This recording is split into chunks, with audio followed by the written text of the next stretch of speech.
You never know how much you can do and who you can become in 1 year. But then also, you're not going to be able to change your life and create some crazy thing in only 1 year. And personally for me, I've been on my journey for the last 4 or 5 years. And there have been so many times where it's been brutal, where I honestly just wanted to sit down and cry, where I felt like I was completely alone. But then also, I have seen myself put in the work for a year, like last year, 2019 was one of them, where it made my career. It's how it got me to this position to where I am today. We have the pleasure of welcoming Mark Metry today to our interview series. I'm Sumita Mariam from the peopleHum team. Before we begin, just a quick introduction of peopleHum. peopleHum is an end-to-end, one-view integrated human capital management automation platform, the winner of the 2019 Global Cody Award for HCM that is specifically built for crafted employee experiences and the future of work.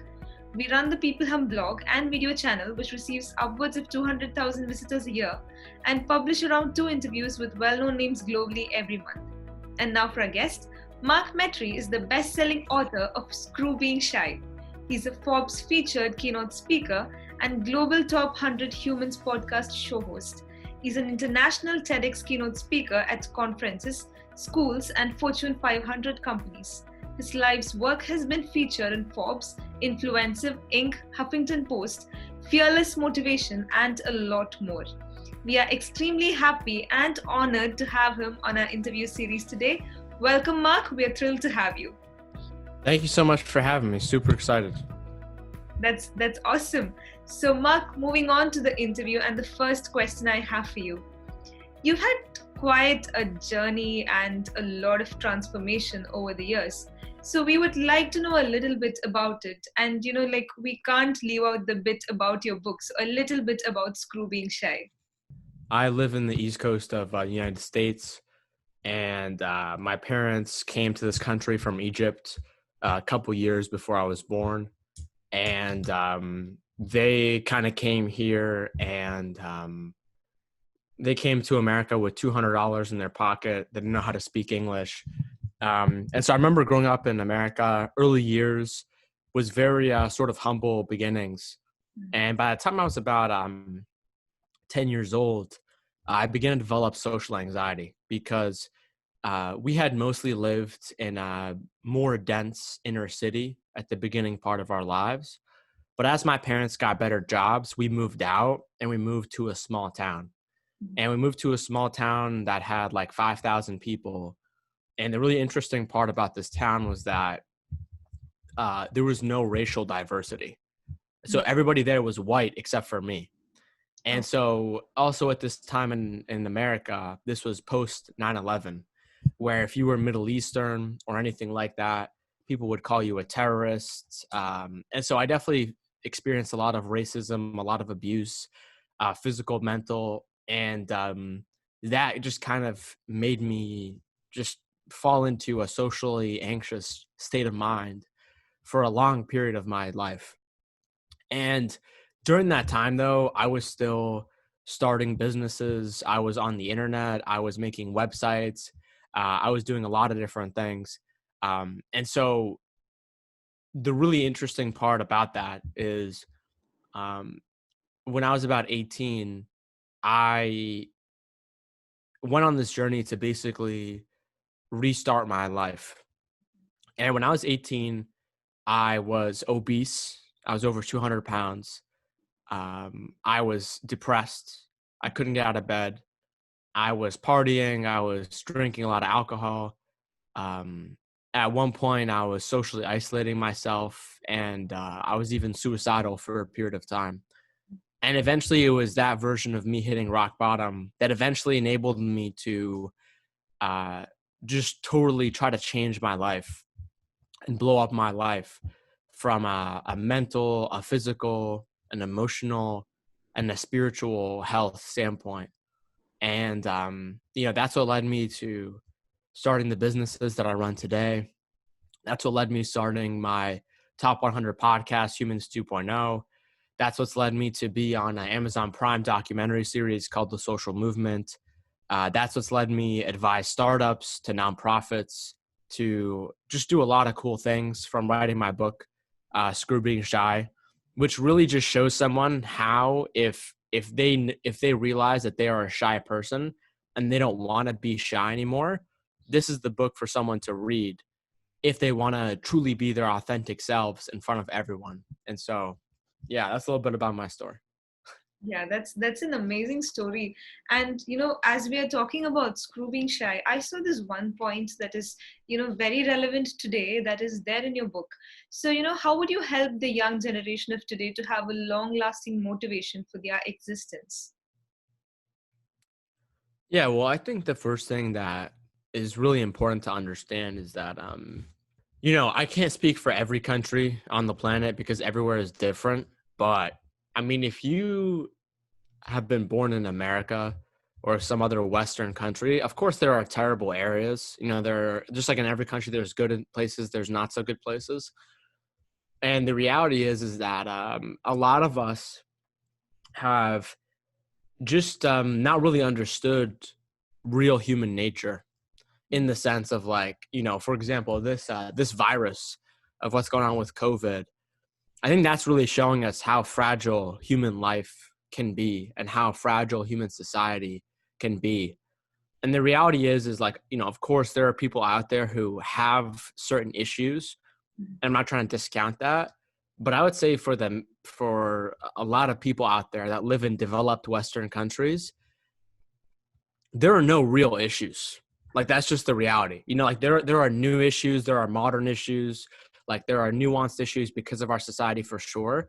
But the reality is that our brains, our human bodies are these organisms that have been moving in the same way for thousands of years. And all of a sudden now we have access to technology, we have access to social media, we have access to get any food delivered to our door. We have access to accessing foods that didn't even exist 50 years ago. And unfortunately, this fragile narrative of society isn't real and it doesn't motivate people. And that's why you get a lot of young people who have no drive for life. And it's not because there's something wrong with them. It's because the rules that they're told by their parents, by their society, by their culture are just very, very fragile and they don't work for everybody. And so for me, when I was growing up, I had no motivation to do anything. And the reality is part of that comes with you following your truth. Part of that comes with you being the real you, your real purpose. And if you live in a society that is very oppressive, so for example, I'm from the Middle East. The Middle East is very oppressive towards groups of people. It's not very open. We're told to not talk about certain ideas like mental health or shame or guilt or our sexuality. And the reality is that harms a lot of people. And so part of having that motivation is, are you actually living your own life? Are you actually doing and talking about the things that you're talking about? And then the other half of motivation has to do with your biochemistry. It has to do with the different neurons and neurotransmitters and brain chemicals that are being secreted in your brain. And that is largely a product of how well you sleep at night. That has to do with how well you manage your stress levels. Like every time you get stressed, do you yell? Do you get mad? Do you drink some alcohol? Or do you just try to meditate and do yoga? And the other part of that too is with your food. I remember for me when I was growing up, I was eating any kind of snack. I was eating dessert for breakfast. And the reality is a lot of people, at least in America, now it's sort of catching on, but a lot of people in America think that the food that you eat is harmless. And just because it comes in a bright colored bag means that it's safe for kids. And the reality is that, here in America, and if you look at, for example, like a study that was done by the Bill Gates Foundation, the number one cause of death in Western developed countries is your dietary choices. Mm-hmm. And so when it comes to motivation, when it comes to your energy, when it comes to how you wake up in the morning, mostly all that has to do with the food that you put in your body. And the reality is it's not as simple because there's no such thing as a universal healthy diet. There's no such thing as everyone should be vegan or everyone should be keto or everyone should be this. That doesn't exist.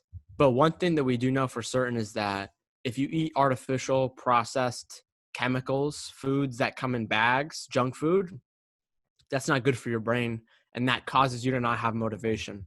I'm happy to get more into it if you want to, but those are the two sides that I see of motivation. Of one, are you actually living in the truth of your being, of your character? And number two, what does your biochemistry of your body and your brain look like? Oh, that's wonderful. I mean, that's really an eye opener for an answer. And while you connect all of these parts together, I think it makes a lot of sense that way. Like you have to have this and that. So if you don't have that fine balance and you just have one in plenty, that's of no use. So yeah, that makes a lot of sense. And thank you so much for that answer. And let's move on to the leadership part of it. And I have this question for you. Do you think you can stay an introvert and still lead a lot of people? This is such a great question. I'm so glad you asked. So it's really interesting, right? So when I came out with my book, Screw Being Shy, a lot of people told me like, hey Mark, what's wrong with being a shy person? Or hey Mark, like, is that the same as being an introvert? And if so, who cares if people are shy and they're introverts? And the reality is that society just has a lot of misconceptions around what these words even mean. Yeah. So if you look at the psychology definition for what being an introvert means, being an introvert is someone who, the way that their brain works is that they're predominantly focused on their inside thoughts, their emotions, their feelings, their themes, their internal world, and they're more introspective inside. Whereas an extrovert is the opposite. And so nowhere in the definition of being an introvert actually means that you're shy or you're afraid to talk to people. And so when you actually look at it, most leaders are introverts. There's great power in being an extrovert. There's just two different kinds of leadership styles. And there isn't a form of leadership style that's better for one or the other. But most leaders that I know are introverts. Like, that's just the reality of it. And then when it comes to like being shy is a totally natural human emotion that's okay for someone to experience every once in a while. And what I mean by that is if you do something new for the first time, you go outside of your comfort zone, you might meet new people. It's okay to be shy for like the first 30 minutes or the first hour of being in that new environment. That's totally normal.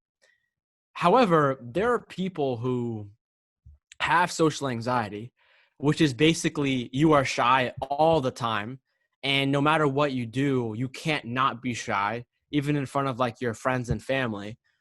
And the real issue is that those people who are actually suffering from this mental health problem of having social anxiety, they are being labeled as introverts and they're being labeled as being shy, when in reality, those two are completely separate things. And Yeah. so to answer your question, yeah, it's totally okay to be an introverted leader because most of them are. But can you be a shy leader? I don't know about that. Can you be a socially anxious leader? Definitely not. And so it's okay to realize that you have these things because there are proven ways for you to manage these and maybe even heal and get past these. Like I was the worst socially anxious, shy introvert ever. Like I couldn't even talk to people. I couldn't even make direct eye contact. And yet today, I'm invited to speak in front of like 1,000 people, before this whole COVID thing, of course. Yeah. So it's very possible to get out of it. So yeah, you can be an introverted leader. Yeah, that's a fantastic answer. And now I'm glad that I asked it because, it's a whole fresh perspective. And, my next question would be related to, young people who've been planning on establishing a career this year, maybe starting May or April. Mm. And, they're just stuck because of the pandemic. What advice would you have to give them? This is a great question. So I was actually just before this call, I was actually having a conversation about this with my friend. Mhm. And the reality is that, for example, um, personally for me, I'm not stuck because of what's going on. Mhm. And that's because 4 or 5 years ago, I realized the situation that I was in. I was 18, I was in college, and I was like, this is not going to work for me. As simple as that. And whether that was based on my own personality or whether it was based on my goals, I don't know. But the reality is that you don't own your job. Unfortunately, that's the case. And I don't mean to say that in like a harsh way, but the reality is you don't own your job, whether you've been doing it for you're about to do it. You're about to do it for 2 years, 3 years, 4 years, 5 years. But for example, what I'm doing today, I own it. And I don't mean to say that to like make myself superior in front of people or anything like that. It's just the fact that what I'm doing is an extremely resilient strategy if you actually want to make it your career in the long term. And what I'm talking about is building your personal brand. What I'm talking about is creating an online version of yourself to where you can scale your message, your products, your service online. And there's a lot of different ways that I could go with this, but this for me is where LinkedIn has been extremely, extremely powerful. I got on LinkedIn maybe towards the end of 2017, and I got more serious about it in 2018. And I mean, it's completely changed my life. I mean, some of the posts that I make get millions of views on LinkedIn. 75% of my business comes from LinkedIn. An amazing way I grew my podcast was from LinkedIn. And so today, LinkedIn makes me a ton of money. It enables me to scale my message, my movement, my career. And ultimately, I'm untouchable. I'm invincible. Unless like LinkedIn shuts down, there's no way. And the reality is even if that happens, I still have my podcast. I still have my email list. I still have my Instagram, and I can still sell. I can still make money. I can still reach people for these things. And so if you catch yourself and you're like, hey, I thought I was supposed to have this career. I thought I was supposed to have this job, and now nothing is working. I think that's the time for you to start looking at the long term. And the reality is whether it's another virus, whether you get fired, whether it's your industry shuts down because of exponential technology replacing it, this is going to keep happening to people. And the one way to not make yourself a commodity is by branding yourself, is by creating a reason for people to follow you and put you in a group because you're actually valuable and you actually contribute value in their lives. And so what I would say to people is for more tactical things, if you go to my LinkedIn, connect with me on LinkedIn and look at my posts. I talk about this all the time because this is so important. And a lot of people, because I'm young, I'm 22, a lot of people follow me because they see me on LinkedIn and I have like 75,000 followers or something, and I'm young and I'm still crushing it. And it's not the fact that I'm special. It's not the fact that like I'm super talented. It's not the fact that I'm special in any kind of way. It's just the fact that I try my best to do it every single day. I have a LinkedIn course that teaches people how to do this. I make posts on how people can learn and how to do this themselves all the time. But yeah, I mean, like, for example, if you were going to get a job in, for example,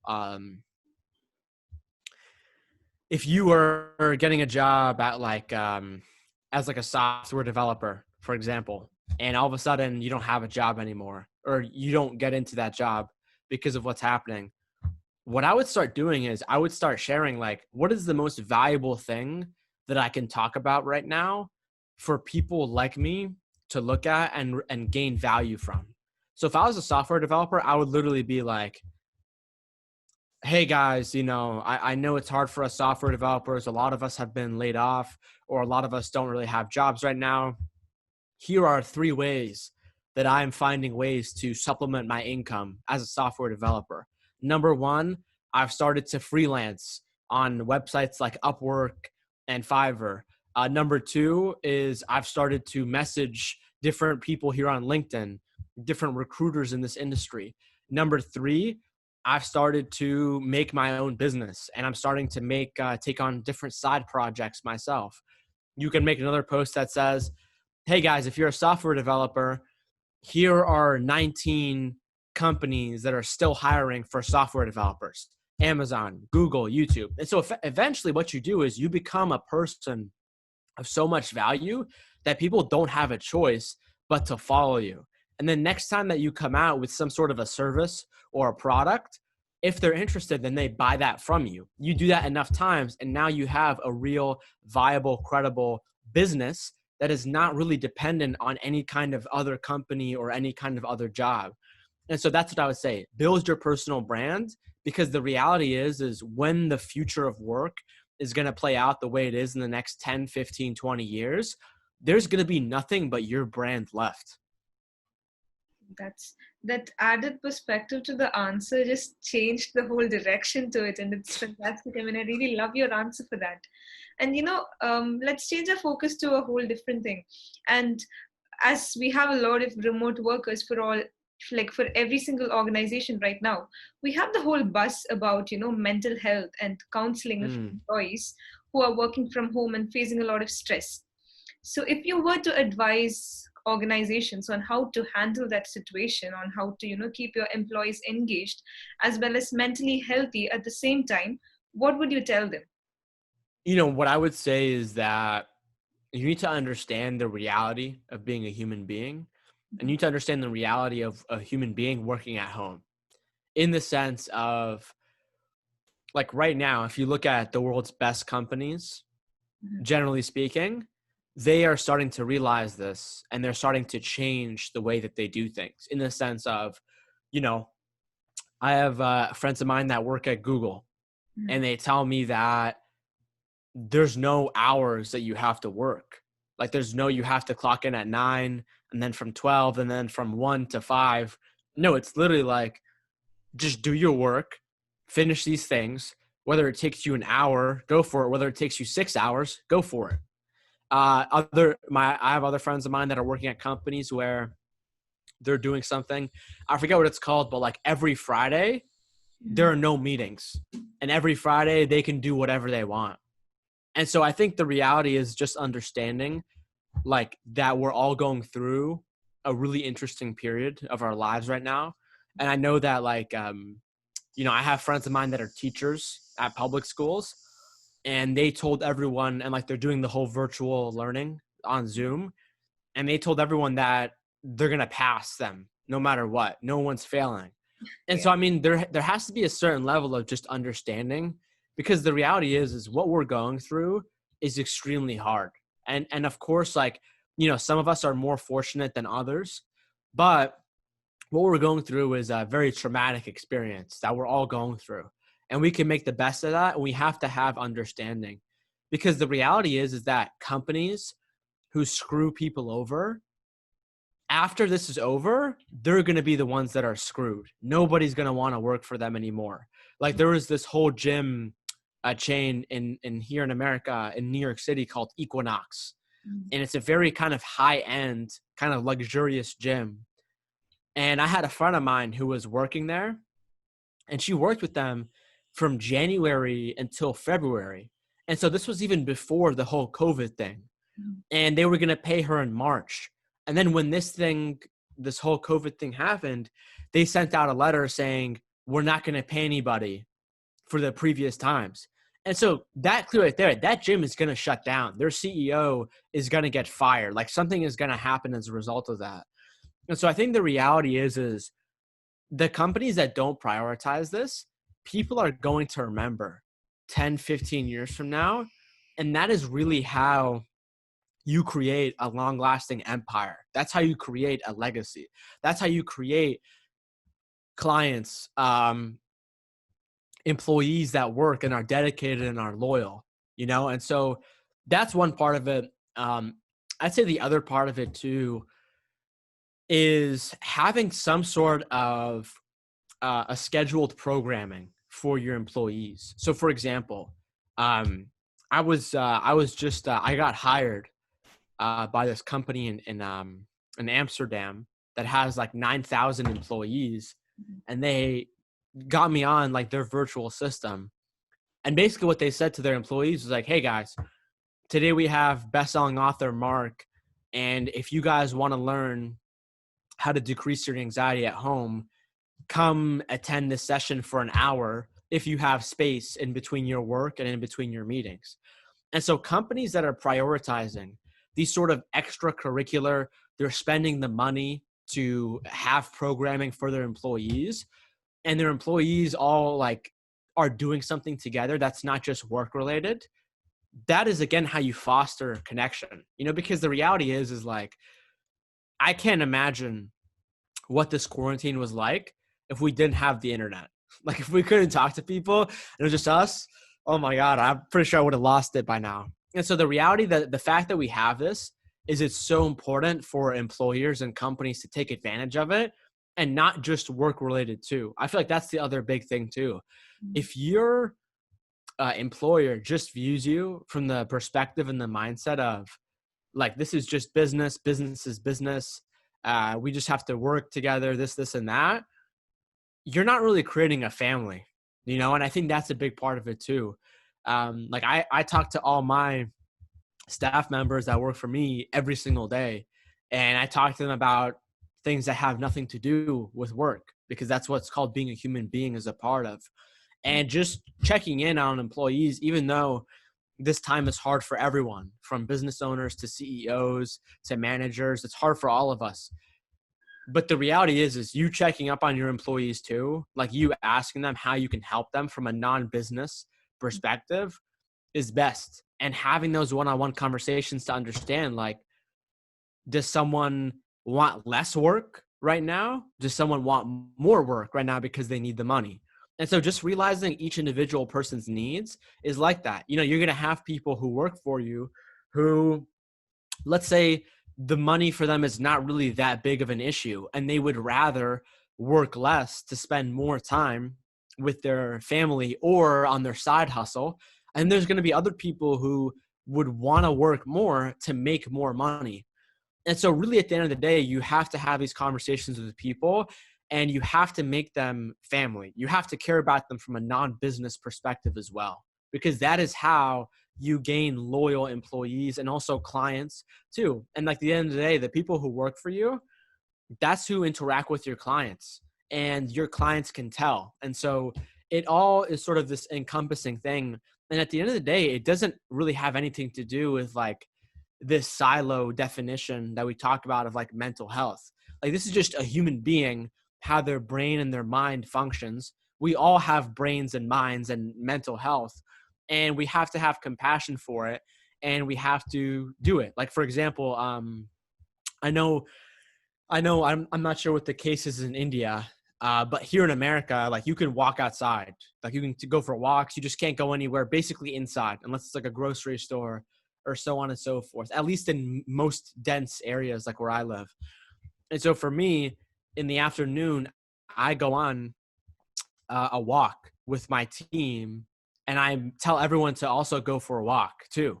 Because I mean, obviously if they don't want to, they don't have to, but going for a walk is just great, because if you're stuck inside, then that's very bad for your mental health. And the reality is if you don't have access to going outside, I was actually on a podcast where someone was in some country in Europe and they weren't allowed to go outside. And she was telling me that, and I told her to every day open her window and stick her face outside for like 10, 15 minutes minimum, because the sunlight is so beneficial to you. You could even go for a walk inside your house, even your apartment. Like when I was living in a years ago, when I was living in an apartment with some of my friends, here in Boston, the snow that we get is brutal. And so one time we literally had snow that was like 3 feet and we couldn't go outside. And so I literally just started walking around my living room. Sure, I looked like a crazy person, but at the end of the day, like you have to move your body, because it's so important, especially in regards to mental health. So I hope some of those things I said were useful.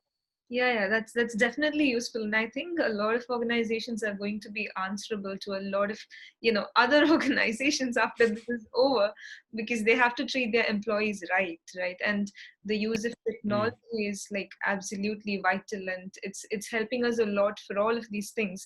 And right now, thanks to Zoom for all these meetings and all of that. So Mark, just to kind of wrap up the interview process, if you have any other, important sound bites that you would like to leave our audience.